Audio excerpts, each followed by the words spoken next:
Good afternoon, colleagues. The first item of business this afternoon is portfolio questions in the portfolio's Rural Affairs, Land Reform and Islands. Just to advise members that across the afternoon we are very tight for time. There are a number of members wanting to ask supplementaries. Questions and answers will need to be as brief as possible. Call question number 1, Megan Gallagher.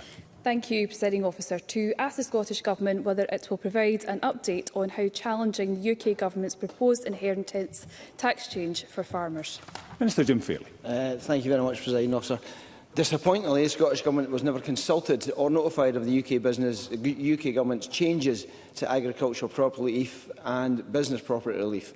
Now, these changes will hit family businesses hard across Scotland, and we are now working with the UK Government to ensure that Scottish tenant farmers remain exempt from inheritance tax. The Scottish Government must be engaged on any reserve tax changes that will impact Scotland in the future. And it remains our position that the inheritance tax powers should have been devolved to the Scottish Parliament. That would ensure that this tax can be suitably tailored to Scotland's needs. Megan Gallagher. Farmers in Scotland could face devastating consequences as a result of the UK Government's proposed inheritance tax changes. And while Labour have let farmers down, farmers will now be turning to the Scottish Government to show their support. However, the last budget saw a real terms cut for rural affairs, and yesterday's programme for government will have given Scotland's farmers little confidence and certainty. So what new action can the Scottish Government take to support our farming sector? Minister. Well, I think the member raises the point about what the Scottish Government has done. The Scottish Government has given absolute certainty to the farming community that what we are doing is we're delivering a programme for government that actually delivers for Scottish farmers. We will be investing over £660 million a year in Scottish agriculture. We have ensured that there will be direct payments. We are working with the sector across all the sectors to work out how we reduce emissions, at the same time as delivering payments to allow our farmers to continue producing food. Question 2, Patrick Harvey. To ask the Scottish Government, when authorising fishing licences, what process it follows to comply with any legal duty under Section 15 of the Marine Scotland Act 2010 and the judgment in the case Open Seas Trust versus the Scottish Ministers to act in accordance with the National Marine Plan. Minister. Following on from the outcome of the judicial review proceedings, the Scottish Government has put in place new arrangements in relation to fish licence authorisation decisions to ensure that the National Marine Plan is taken into account, as is required by Section 15 of the Marine Scotland Act 2010. The Marine Directorate officials have developed training and tools for decision makers to support this process. Patrick Harvey. Well, the Scottish Ministers have already lost 2 court cases about this in July 2023 and April 24.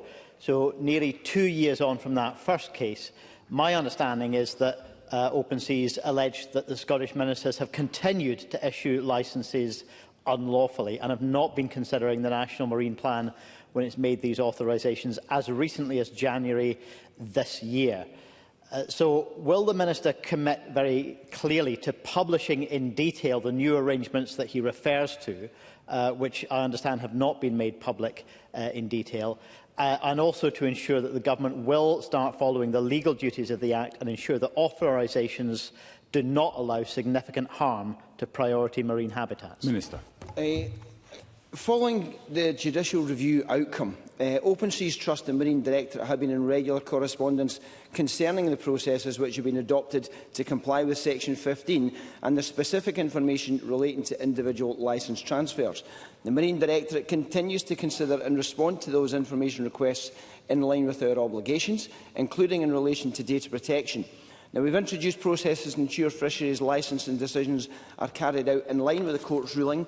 Through this process, we have developed an assessment template to support the consideration of the relevant policies within the National Marine Plan, and I will ask my officials to write to Mr Harvey to confirm that. Question 3, Annabel Ewing. Thank you, Presiding Officer. To ask the Scottish Government what action it is taking to promote horticulture. Minister. Thank you, Presiding Officer. The Scottish Government greatly values the horticultural sector's important contributions to the Scottish economy, society, the environment, providing plants and trees for gardens and green spaces and producing high-quality fruit and veg. Now, I have engaged extensively across the horticultural sector to address challenges. Examples of action we have taken to promote horticulture include our Small Producers Pilot Fund, support for Grow Your Own initiatives and the Berry Festival, which will be launched at this year's Royal Highland Show. Now, I'm pleased that in Scotland the Fruit and Veg Aid Scheme will continue to support producer organisations operating in the edible horticultural sector from 2026. Annabel Ewing.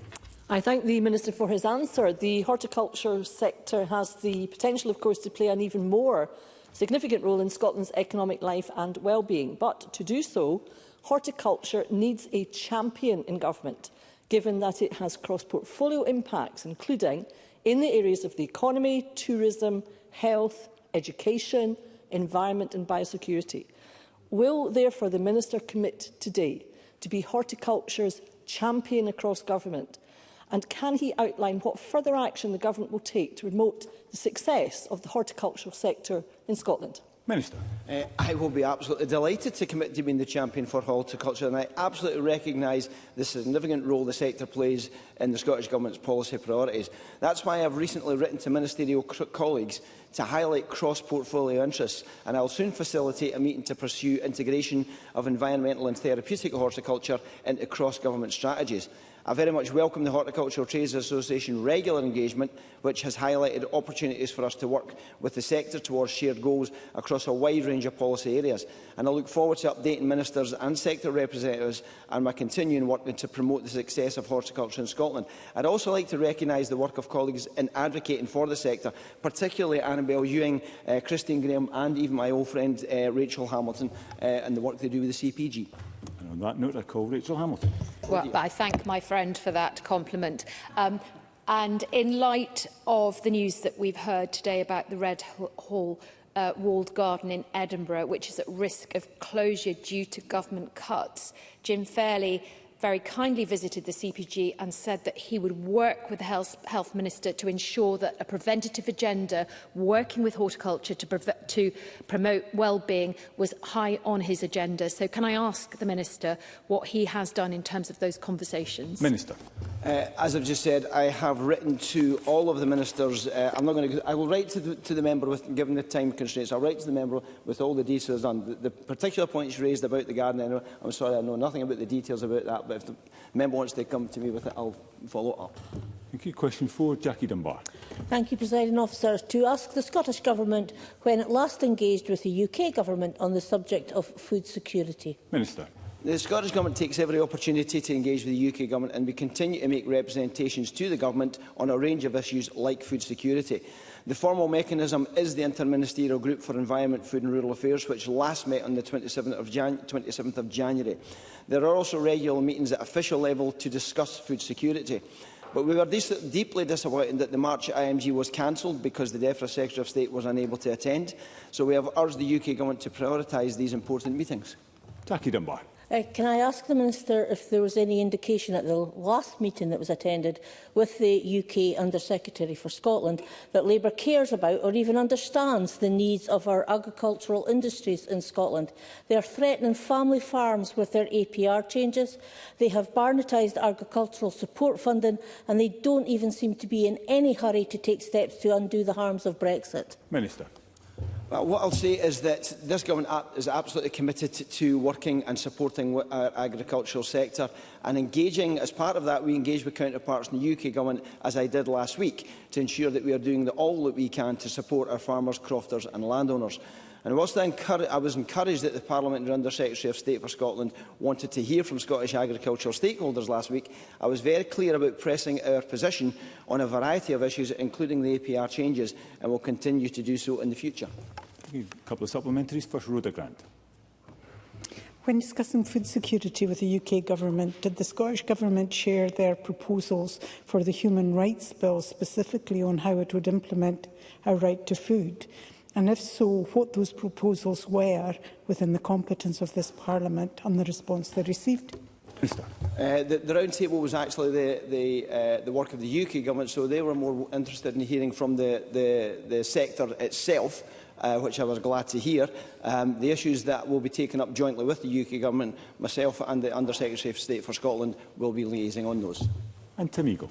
Changes in land use have worrying consequences on food security. Projections in England show nearly 20% of farmland could be removed from food production to meet green targets. In April, the Minister replied to a question by Tess White MSP to say that no assessment had been made at a national level of the impact of loss of land due to energy infrastructure developments, where responsibilities cross the UK and Scottish Government. Given the importance of food security, will the Minister now commit to conducting a study, like they've done in the UK, of the potential impacts in Scotland of loss of land for alternative uses and its potential impact on Scottish food security? Minister. The Scottish Government has been quite clear that protecting our food security and our food resilience is a key priority for Scotland, and we continue to do so through a range of measures. Question number 5, Audrey Nicholl. To ask the Scottish Government whether it will provide an update on the introduction of quota management groups and whether they would benefit fishers and coastal communities. Minister. An evaluative report on the quota management group trial was published on the 7th of April 2025. Now, the report explores the suitability of quota management groups as a means for managing Scottish sea fish quota. The report recommends that the quota management groups are formalised by the Scottish Government, and the Scottish Government will consider the report and the next steps in relation to the trial. Audrey Nicholl. I thank the Minister for that update. In 2020, the Scottish Government initiated a quota management groups trial. So can I ask the Minister what the evaluation of that trial demonstrates? How has any learning from the trial been carried forward? And how does the Scottish Government envisage that QMGs might maximise the contribution fisheries make to Scotland? Minister. Well, the trial found that the QMG trial had achieved its aims and that they are a viable alternative to producer organisations and improved the information available to the Scottish Government. And it had recommended that QMGs are formalised. The Scottish Government is considering its next steps arising from the report. However, the trial has given a greater understanding of the operation of the quota management system, especially how fish quota is utilised by sectoral groups. Supplementary, Willie Rennie.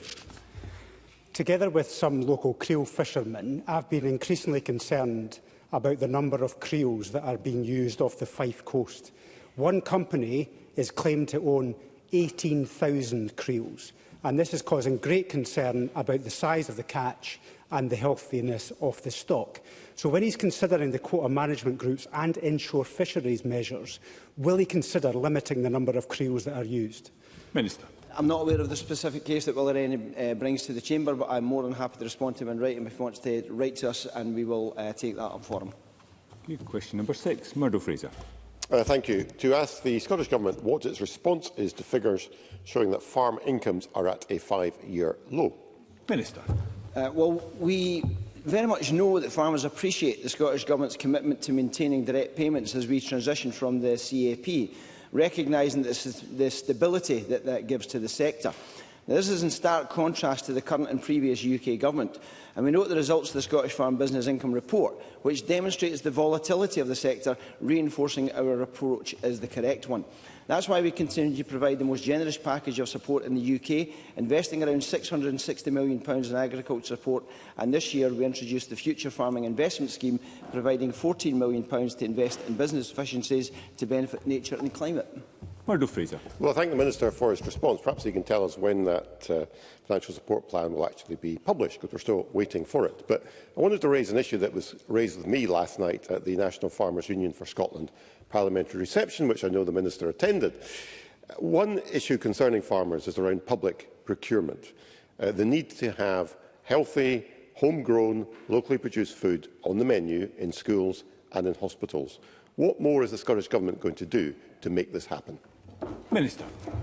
Well, Murdo Fraser actually raises a very good point, and the Good Food Nation Act is now in the process of creating the plans, and I very much hope to see local authorities taking those Good Food Nation plans and working with local communities, whether it's through purchasing local food or venison. As we know, there's a deer management issue in Scotland right now.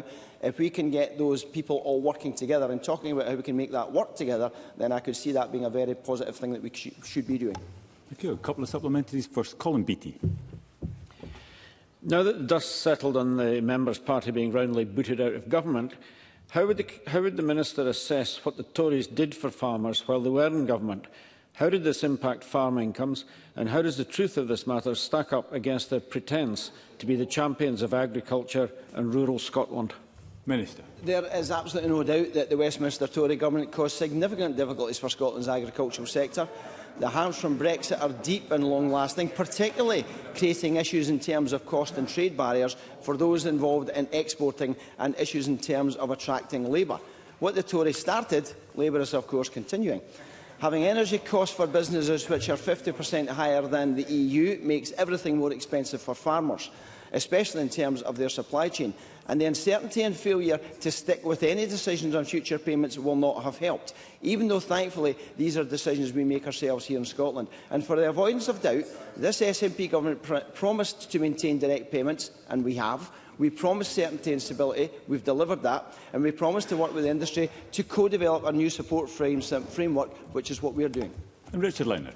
Thank you, Deputy Presiding Officer. The Minister is asked about the level of farm incomes, but what about the distribution of farm incomes? When will the Scottish Government start to publish information about the end ownership and control of the recipients of farm support? Recipients and beneficiaries of public money should be a matter of public record. The Minister must surely know that this was legislated for last year by Parliament. When will this finally be enacted by Government? Minister. The distribution of farm support is a complex issue because there are data protection issues in place. However, the distribution of £660 million into the rural economy makes sure that our rural economy has a bright future. Thank you. Question number 7, Emma Harper. Thank you, Presiding Officer. To ask the Scottish Government what discussions the Rural Affairs Secretary has had with ministerial colleagues regarding whether anaerobic digestion facilities can support the decarbonisation of the agricultural sector by providing low-carbon fertiliser and the creation of biogas. Minister. Well, I have not had specific discussions on this issue, but our draft bioenergy policy statement recognises the anaerobic digestion's potential to support decarbonisation across hard-to-decarbonise sectors, including agriculture, and contribute to a more circular economy. The Scottish Government are supportive of farmers and crofters wishing to reduce their energy costs and emissions through small farm-scale renewable and energy efficiency measures. We also recognise the value of processing farming and other organic waste through anaerobic digestion and the important contribution this makes to Scotland's renewable and bioenergy ambitions and reducing our emissions. Emma Harper. Thank the Minister for that answer. With 48% of Scotland's dairy herd in the south-west of Scotland, there is the potential for the opportunity to harness anaerobic digestion and biogas production to not only cut greenhouse gas emissions, but provide a source of off-grid energy for rural areas, which have disproportionately higher numbers of households in fuel poverty, and 39% of homes in D&G are not connected to the main gas grid. So can the Minister advise what role the Scottish Government envisages anaerobic digestion and biogas playing, and what sources of information and advice currently exist for farmers who might be looking to adopt this innovative technology on their farms? Minister. Well, we recognise the benefit and value of small farm-scale renewable production and how farmers may wish to take advantage of this to decarbonise their own operation and reduce costs, and increase their own security, their energy security by producing their own renewable energy, including from anaerobic digestion. Biomethane production is supported by the UK Government Green Gas Support Scheme, which provides tariff support for biomethane produced via anaerobic digestion and injected into the gas grid. Producers will receive tariff payments for a 15-year lifetime. It is funded by the Green Gas Levy and licensed on GB gas suppliers. Scotland's Farm Advisory Service also provides support in areas such as renewable energy, reducing energy bills on farms, energy use and fuel management, energy improvements and future energy solutions. Farmers are also small, medium enterprises and should be able to benefit from using Business Energy Scotland's one-to-one advice and funding, and I would encourage farmers to contact Business Energy Scotland to discuss any plans as early as possible. Brief supplementary, Finlay Cost. Given the continued vacuum in any policies that this government has brought forward, can the Minister give an indication of when secondary legislation to deliver some of the policies for farmers to be able to undertake that just transition will be brought forward? Minister. Well, there is no vacuum. What there is a route map which the member is well aware of, because he sits in the committee where I bring the legislation that is required to allow us to fill that route map in. Thank you. Question 8, Pam Duncan-Glancy. Thank you, Deputy Presiding Officer. To ask the Scottish Government what progress it has made on implementing the land use and agriculture measures set out in its Climate Change Action Policy Package published in April 2024. Minister. We published the first update on the policy package in March. 2 policies are complete. The First Minister announced the funding split for future agricultural support in February, and the Whole Farm Plan was introduced this year. We continue to make progress developing options for a methane-suppressing feed products pilot. Work is ongoing to transition the regional land use partnerships to a formal initiative and to deliver small pilot schemes on deer management, and research is being commissioned to understand the potential for partial rewetting of peatland. Pam Duncan-Clancy. I thank the Minister for that answer, and the Minister will be aware of the impact on policies to promote healthy eating on agriculture, and people in Glasgow and Rutherglen are facing daily food insecurity. Yet there is nothing in yesterday's programme for government to address the issues in the food supply chain, issues that leave parts of Glasgow as fresh food deserts. So will the Cabinet Secretary, back Labour's call to enshrine the right to food in law and ensure that everyone, no matter where they live, can access affordable, healthy food? The Scottish Government absolutely supports the production of food and good quality food right across the country. As I said, we've got the Small Producers Pilot Fund. There are various other initiatives. We work with Trellis and various other organisations across the country to ensure that good food is available right across the country. And supplementary, David Torrance. Thank you, Presiding Officer. Can the Minister set out the extent to which barnetisation of agricultural funding under Labour has impacted on the progress of these initiatives? Minister. Well, as I've said before, we are absolutely committed to continue to work closely with the industry to develop new support with them and to improve the sustainability of farming and food production in Scotland. But the decisions made by the UK Government can have a significant impact on the devolved responsibilities of the Scottish Government, whether through the clumsy imposition of the inheritance tax changes or the wholly inappropriate barnetisation of future agricultural budgets. So I continue to call on the UK Government to engage in meaningful dialogue with the Scottish Government and the other devolved nations to ensure that funding settlements reflect the real potential for Scotland's land to deliver for food production and nature climate. Thank you, Minister. That concludes portfolio questions on rural affairs, land reform and islands. There will be a brief pause before we move to the next portfolio to allow front benches to change.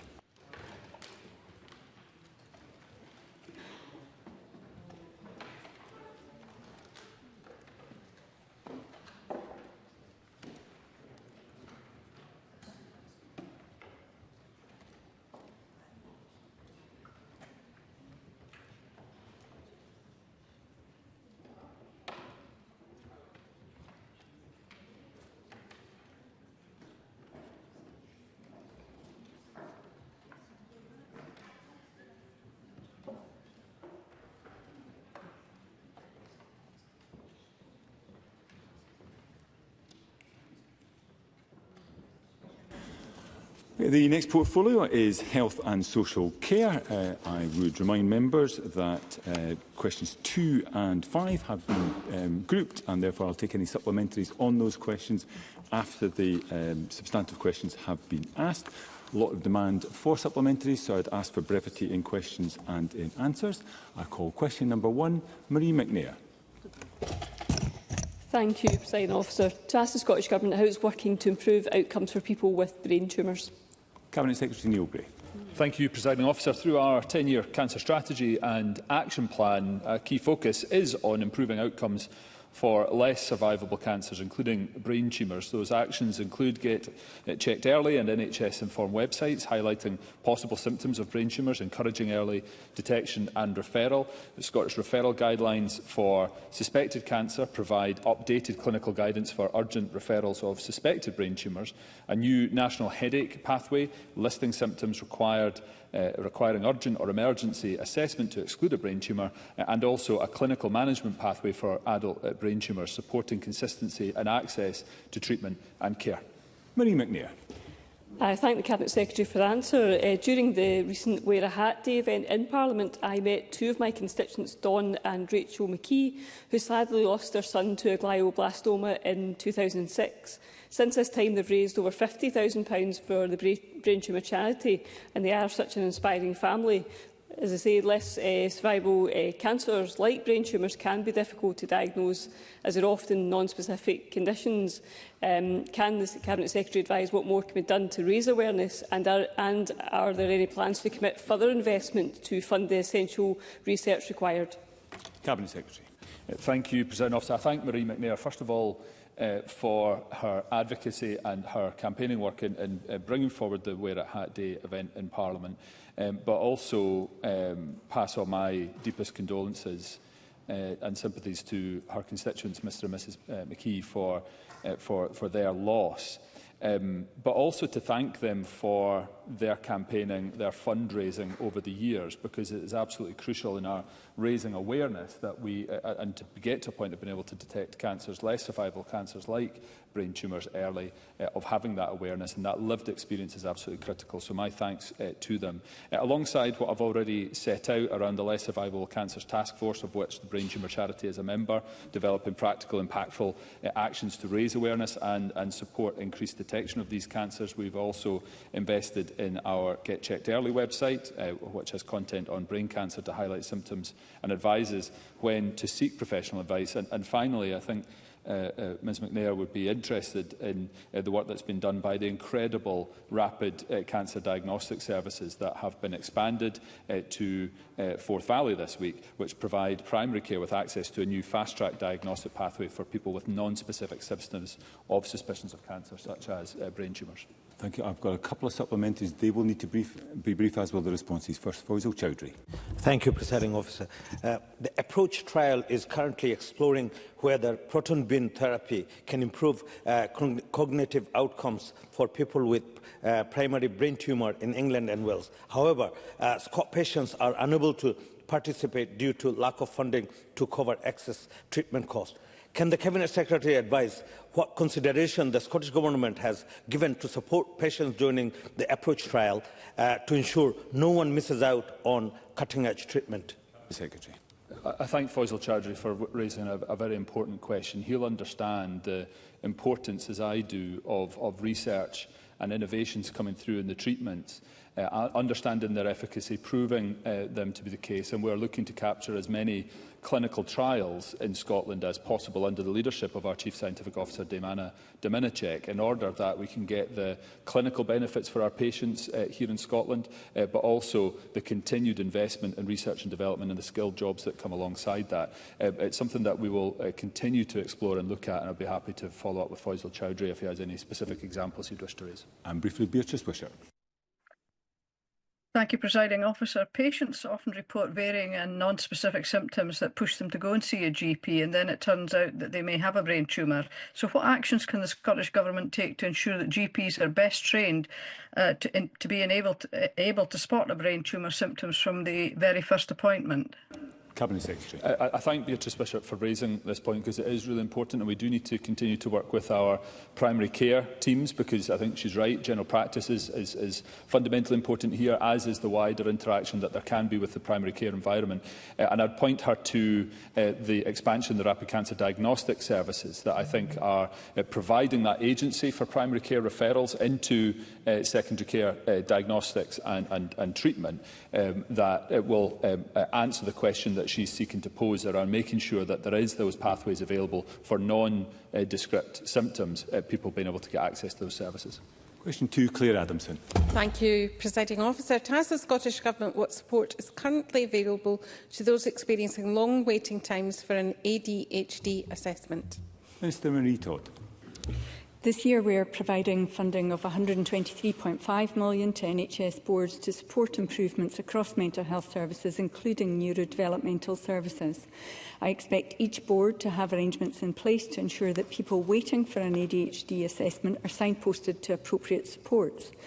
Since 2020, local authorities have received over £65 million to deliver community mental health and wellbeing supports and services for children, young people and families, and £16 million per year to ensure that every secondary school has access to school counselling services. Our £1 million Autism Support Fund for Adults funds organisations that support people with ADHD, especially where this co-occurs with autism. Claire Adamson.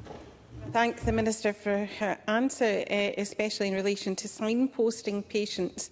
In Lanarkshire, ADHD referrals in recent years have equalled those of all other mental health conditions combined. Given this volume, there is an ongoing development of a new care model within NHS Lanarkshire. Is the Minister able to give any expected timeline on when the new ADHD service pathway will be available? Minister.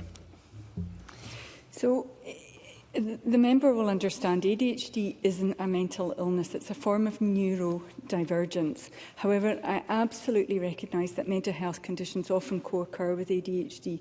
Long waits for neurodevelopmental support are unacceptable, and health boards and service partners have to work together to ensure that children and families, as well as adults, receive support and access to services that meet their needs at the earliest opportunity. My officials are liaising with NHS boards across Scotland, including in Lanarkshire, to understand what provision they have in place and are exploring how to address those current issues.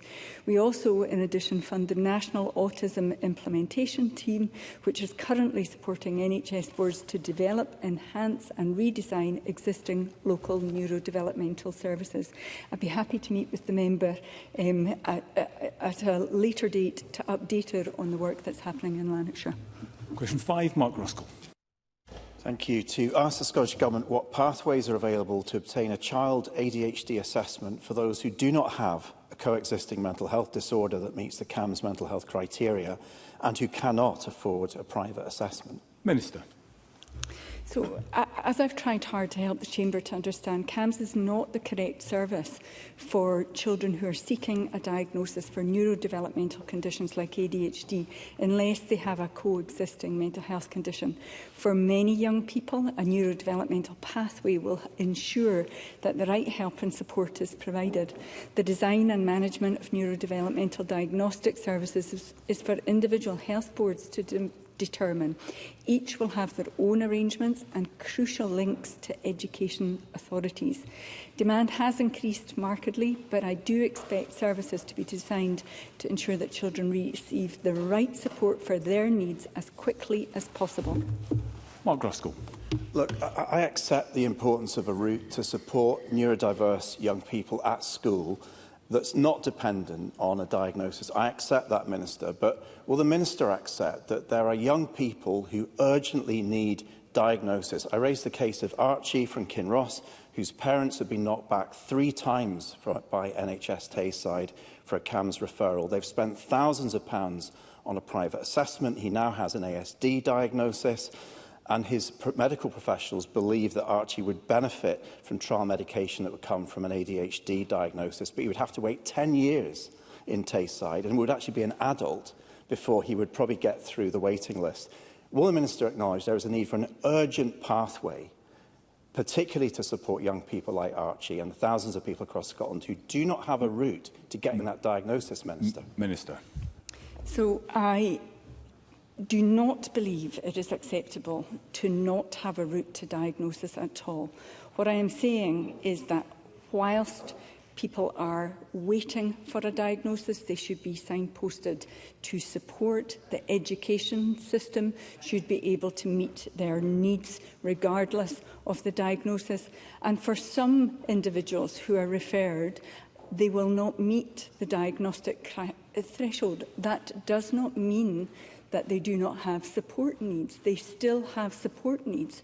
They just may not meet the diagnostic threshold. It's really important that we consider how to develop a sustainable service of diagnosis and support, and we consider where it should sit, possibly outside the CAMHS service. Again, I'd be happy to meet with the member to discuss this more fully outside the chamber. A very brief supplementary, Pam Duncan-Glancy. Thank you, Deputy Presiding Officer, but the reality is out with the CAMHS service. This is becoming a private service, which is what's happened to a 7-year-old constituent in my region of Glasgow. So is the Government content that the only route for people to get ADHD support just now is through private healthcare? Briefly, Minister. So, not at all. And with regard to the ADHD support, as Mr Ruskell indicated, some people are waiting for medication. The challenge with ADHD is that there is also a global shortage of medication because of the rise in people seeking a diagnosis, which isn't unique to Scotland. So there are challenges with providing a sustainable route to diagnosis and support in Scotland. There are also challenges with triage in medication and starting people on medication because of the shortage of medication in many parts of the world. Here in Scotland, many services are focusing on maintaining the medication for those who are already established on medication rather than initiating new patients. Again, be more than happy to pick this up outside the chamber. Thank you. I am going to have to require briefer answers from the ministerial team, in particular question 3, Sanders Gohani. Thank you. To ask the Scottish Government whether it will provide an update on progress made to improve access to and reduce waiting times for breast reconstruction surgery following cancer treatment. Cabinet Secretary. Thank you, President Officer. Last year we provided funding to several boards to deliver reductions to plastic breast backlogs through our £100 million investment to address long waits. This coming year we have extended this level of funding to NHS Greater Glasgow and Clyde and NHS Grampian, and this will be provided on a recurring basis to ensure longer-term service sustainability. And through engagements with boards, we have improved our understanding of the existing consultant workforce that's qualified to deliver these complex procedures, and are engaging with NHS Education for Scotland to assess the training capacity in this area to see improvements on waiting times for this crucial procedure. Sanders Gohani. Declaration of interest as a practising NHS GP. Presiding Officer, in Chamber last year, I raised the case of my constituent Shireen. Shireen awaits breast reconstruction surgery after cancer and was told she would be on the waiting list for years. The Cabinet Secretary assured me that the Scottish Government was working with health boards to maximise capacity and reduce waiting times. 6 months later, patients in Glasgow are being told that waiting times are actually longer than the 104 weeks advised last year, and the reality is that they are facing a wait of a further 3 to 5 years. These are not just numbers, they represent years of uncertainty, distress and delayed recovery. For women, breast reconstruction isn't a luxury. It isn't simply cosmetic surgery, as the Cabinet Secretary said last year. It is, in fact, a vital part of healing from cancer. So can the Cabinet Secretary tell us, where is the real plan to cut these shocking waiting times and give women the timely, life-changing treatment they deserve? We will also need briefer questions. Cabinet Secretary. First of all, I absolutely understand and sympathise with the position that Mrs Galt is in, and I thank Sandesh Gohani for raising it again. I'll need to check back the record. I don't remember describing this as cosmetic surgery, but rather reconstructive surgery, which it is. It's a complex procedure and one that requires specialist provision.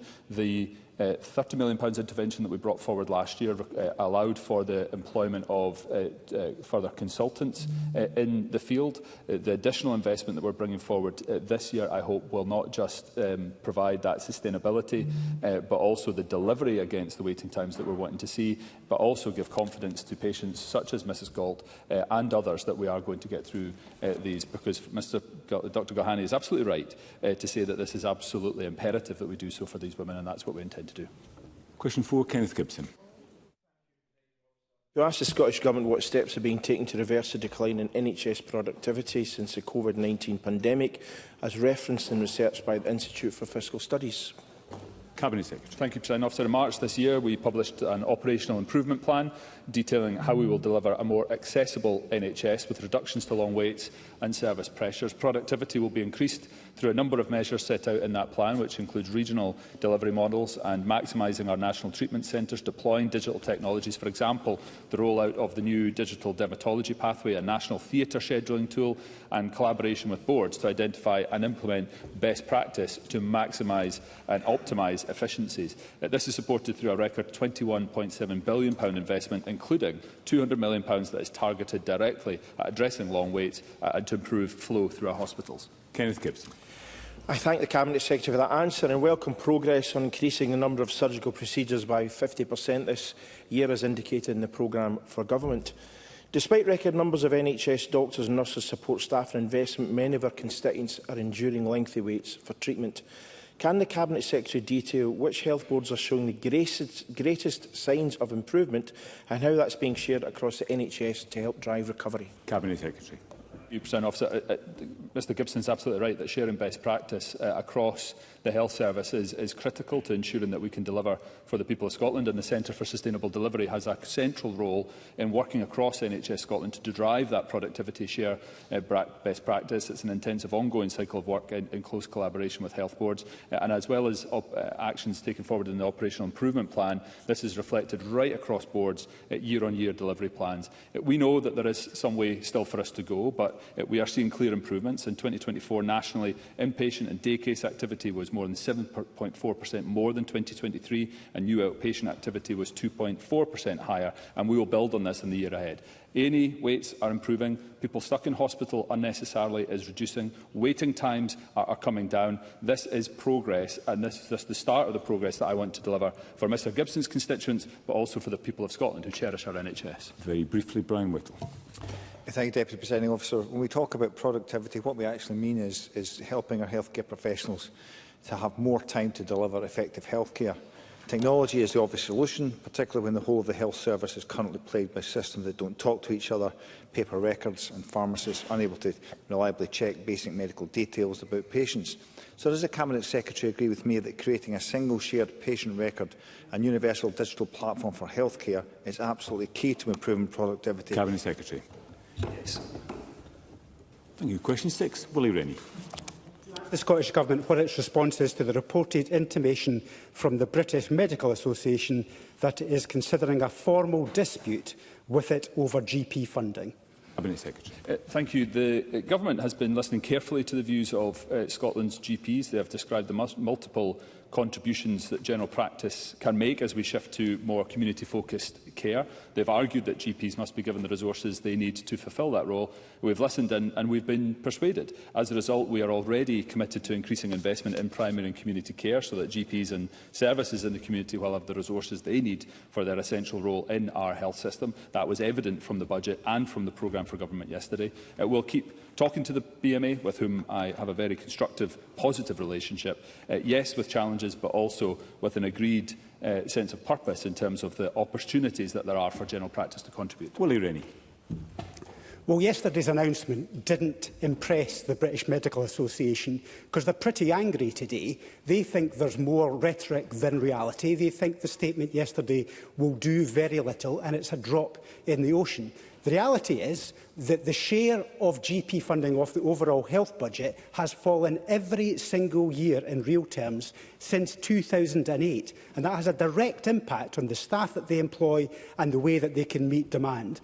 So what new is the Minister going to do to fend off this formal dispute that is coming down the tracks? Secretary. We'll continue talking to the BMA, first and foremost, and on the announcement that came through the programme for government, 100,000 new appointments in order to help deliver what general practice does best, which is prevent ill health and the cardiovascular disease space. This is evidently an issue for us here in Scotland, and is something that we worked with the BMA in order to deliver, for which I'm very grateful for them for. So I think that basis of constructive dialogue, of finding ways that we can support general practice, is the way in which I will deal with the discussions that are coming forward with the BMA. Yes, we need more resource going in. Yes, we need to provide them greater support because they're absolute fulcrum of our NHS.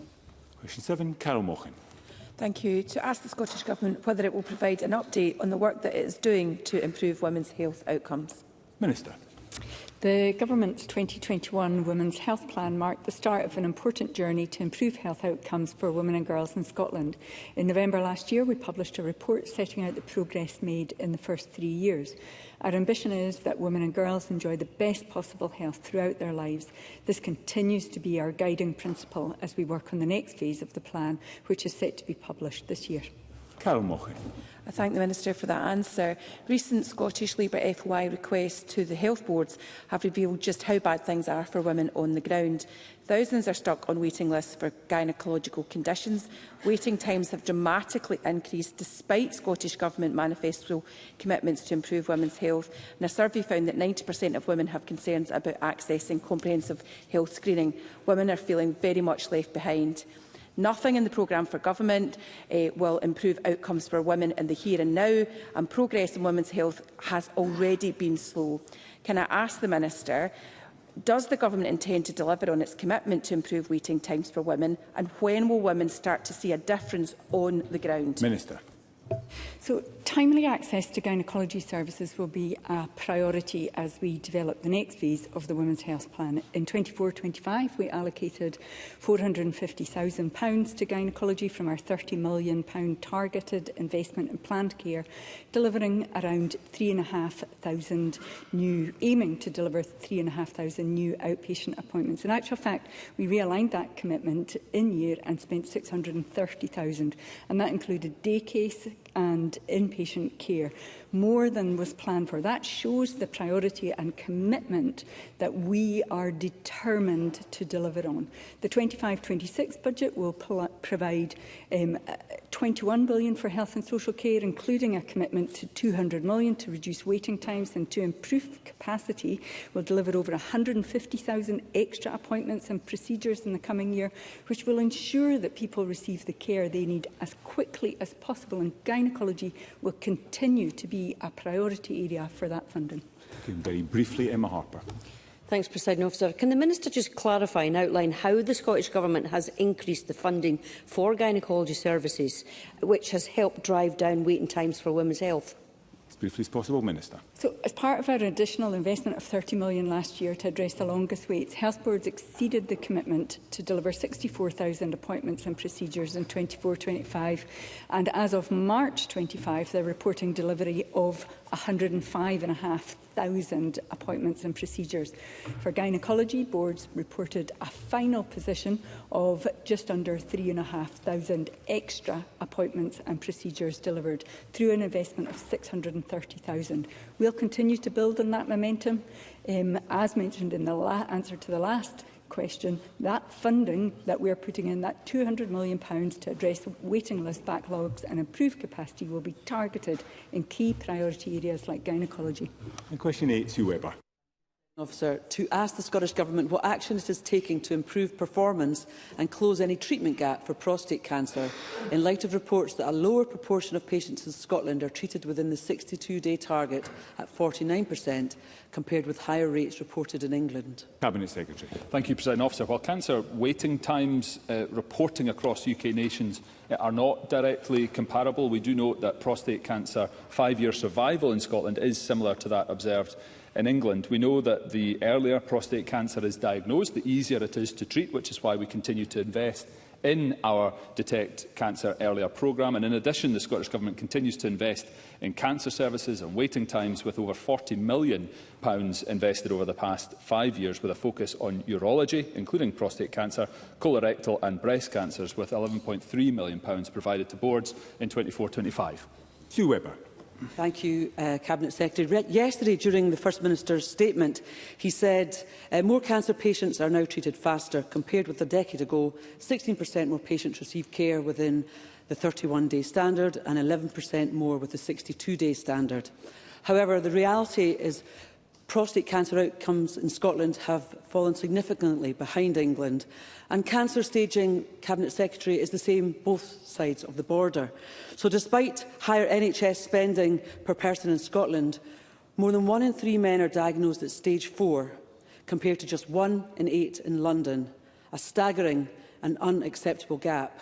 Can the Cabinet Secretary tell us when men in Scotland can expect the same chances of early diagnosis as those elsewhere in the UK, which will help save lives? Cabinet Secretary. Well, I think the figures that Sue Webber reflected upon, that the First Minister provided to Parliament yesterday, are accurate. We are, whilst the 62-day target has been more difficult for us to meet, we have been treating more patients within that time than we have been since pre-COVID, which serves to illustrate the additional demand that there is upon services. Prostate cancer is obviously an area that we have continued to prioritise, and I pay tribute at this stage again to Sir Chris Hoy for the work that he's doing on awareness raising and also his campaigning. And on that front, I've written to the UK Screening Committee, who we take a lead from in terms of our screening programmes, to ensure that we have the right process and policy in place to meet the demands that Sue Webber is asking us to address. Very briefly, Gordon MacDonald. It's vital that we detect cancer early to ensure the best chance of survival for patients affected. Can the Cabinet Secretary advise what steps the NHS is taking, supported by the Scottish Government, to improve prostate cancer pathways? Cabinet Secretary. Thank you, President Officer, and I thank Gordon MacDonald for this question. £11.3 million of cancer waiting times funding was made available in 24-25 across Scotland. Most of this funding is being directed to urological cancers such as prostate, as well as colorectal and breast. And we're establishing a network of urology diagnostic hubs across NHS Scotland to provide efficient patient-centred care for urology patients, with 7 hubs already in establishment. A clinical review of the Scottish referral guidelines for suspected cancer, including prostate cancer, is underway to help ensure the right person is on the right pathway at the right time, and these guidelines are due to be published in the spring. Thank you. That concludes portfolio questions on health and social care. Again, there will be a brief pause before we move to the next item of business to allow front benches to change.